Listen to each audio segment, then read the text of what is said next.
Un altro arresto in zona stazione, a finire in manette uno spacciatore 36enne nigeriano senza fissa dimora con numerosi precedenti, trovato dagli agenti della questura mentre vendeva una dose di eroina.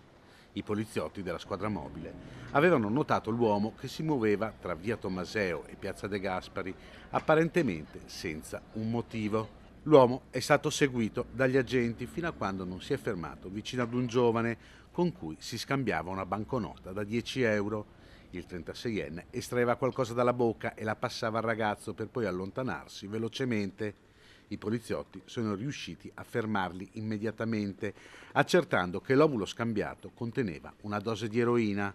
Il nigeriano è stato quindi arrestato, processato e condannato. Ora verrà rimpatriato. Durante gli stessi controlli i poliziotti hanno anche trovato in una buca in una aiuola di piazza De Gasperi una pistola semiautomatica a salve.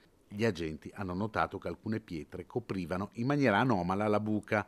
Convinti di trovare della droga nascosta dentro, invece hanno rinvenuto l'arma a salve con 6 proiettili.